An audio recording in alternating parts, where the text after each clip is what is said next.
Here are 5 things I want you to know about the Glossier Stretch Fluid Foundation. Gotta shake it up. I will be comparing it in this video to one of my previous favorites. You can find all of my current favorites out of the thousands that I've tested and reviewed over here back on my website. Nobody can pay to be on that list. There's 24 right now. It's called Britt's Picks. Link to that will be below. And this is kind of the natural process I go through. I always compare things to previous favorites or current favorites. Again, this was on there. This is the Air Perez Foundation.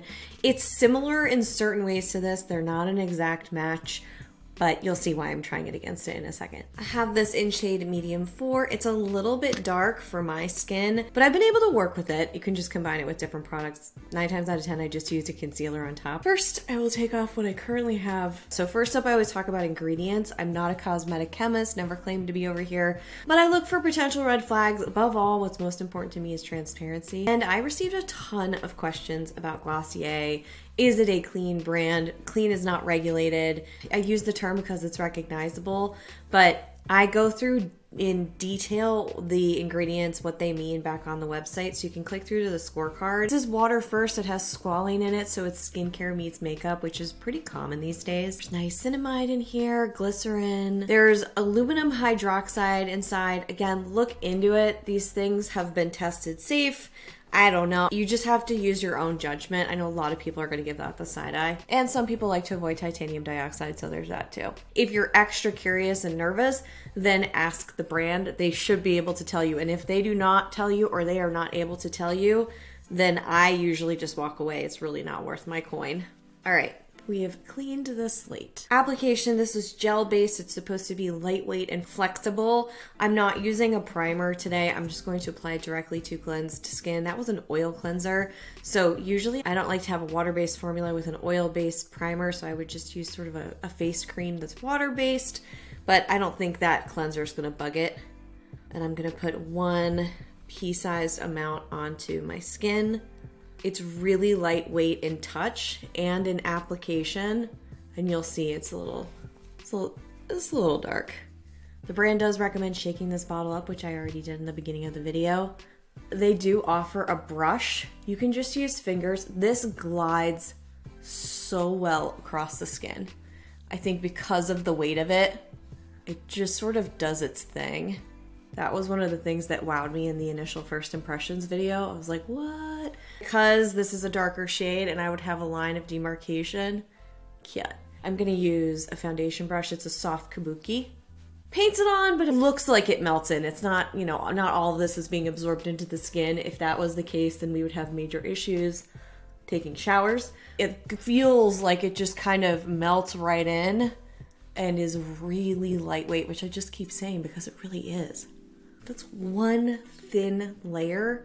The evening out here is so strong. And I'm not mad at the tint for winter time. So application received a 5 out of 5 on the scorecard. Coverage. This is meant to be buildable, light to medium coverage. So we're going to test if it builds. I kind of already know the answer. You might already know the answer if you're listening to me rave about this. It does. It builds. So sometimes when I'm building, if I want stronger opacity, I'll press. You could use a sponge. I think it's gonna lift a lot of this because it's thinner.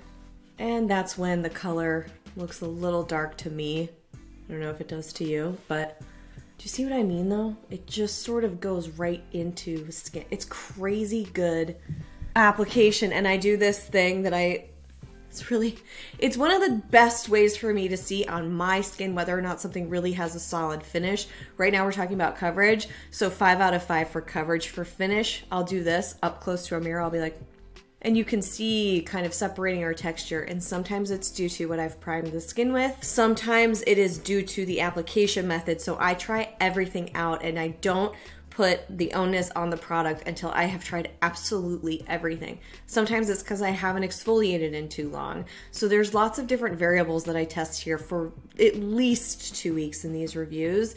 And this is just this one and done, swiping it, building it. It just kind of like, it just works and it gives a skin looks like skin finish So I could go outside right now and you could look at my skin and you wouldn't see that cakiness that you get in foundations. That's why I tend to wear tinted moisturizers, because I don't like looking like I'm wearing makeup. By the way, meet Blue. She's sleeping. She's loving being in these videos. I hope you all are enjoying her. If you are, and if you like these types of reviews, the honest ones, you know what I mean? Take 2 seconds, hit that like button, subscribe if you're not already. It makes a huge difference over here and it helps me continue what I've been doing. It gives a glow. There's a natural finish claim here. I say it absolutely fulfills that, and you're not going to get dewy. I can feel it on the built side a little bit more, but I really don't have a tackiness when I touch this, which is so great because I hate when it's, you know, like thick and heavy and you can feel it. Ugh. Followed through completely, so it's still winning. And then of course the last criteria on the scorecards, it's wear test, but I'm going to show you the Air Perez on the other side just so you can compare. Let's just take this off. My skin's going to be like, why? Is that a mosquito? It's like we're gonna be below 0 tomorrow and I see a mosquito in here. Sorry, mosquito. You're gonna die. Anyway, so the Air Perez, this is their oat milk foundation. Again, this has been on my favorites list quite a few times because it's really hydrating and creamy, obviously lighter. This is in shade Malt. You can work it into the skin. To me, this feels like a day cream, like a beautiful hydrating cream you would put on your skin, except it has really decently strong coverage on it. So I don't find a lot of hydrating concealers or foundations rather feel like that. This is the BK brush. It's more densely packed. With this foundation, I tend to use a less, still densely packed, but softer brush from Fit Glow Beauty. It just works better. You don't have to do that, really, honestly. You really don't. But the whole goal here is to help you find your fewer better, not have you consuming more and more makeup. So that's why I'm comparing the two of these, because I want you to be able to make the best choice. It's just, now you can totally see the color difference. But this is also very hydrating, very creamy. I can't feel it as much. It doesn't have as much slip and glide to it. There are only 8 shades available. It is $40. For those of you that are really, really sticklers on those ingredients, the ingredients here are pretty easy to understand. It is also a water first formula, has coconut derivatives in there. That doesn't mean it's going to apply like coconut oil on your skin. I spoke to a cosmetic chemist about that and they were clarifying the difference. I wish I had put that on my podcast because that would be helpful, I bet.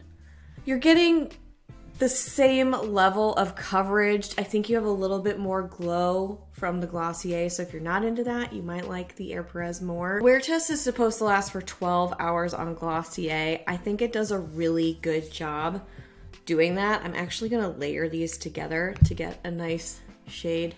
Now that you've seen both of them separately, I need to even this out because I look a little lopsided here. And this will show that it works really well with other products, the Glossier as well. So that's nice. A bonus. I'm impressed. The wear test, everything looked great. The finish looked great. It didn't separate or smudge or budge on my skin. The only thing I'll say is that it might have looked or made my skin look a little glowy by the end of the day. And this is testing in winter, so for humidity, it could start to look a little shiny. I think that's easily solved with a dusting of powder. And I think the bonus there is that this doesn't look or feel heavy, so if you do press powder on top, the lightest dusting, it's not going to look cakey and it's not going to feel cakey. But it felt comfortable throughout the rest of the day for sure. I think we've evened it out. What do you think? Have we evened it out? I think so. So the wear test was a 4 out of 5, which brings me to the total score here on the scorecard. Pretty strong at 19 out of 20 as the total score for this foundation. It's a really impressive foundation in my opinion. Ingredients, price, and shade range are going to be the key determining factors on whether or not you want to get this. I'm also a fan of the Air Perez, so I don't know which one you ended up liking better, but I do have other foundation reviews here. Fear not, there's quite a few, so I will bring you right to that playlist in 2 seconds, or you can just beeline it back to my Britt's picks, which are my current favorites back on the site. If you did find this helpful, hit the like button. And now off to more foundation reviews in the cleaner beauty space. Bye.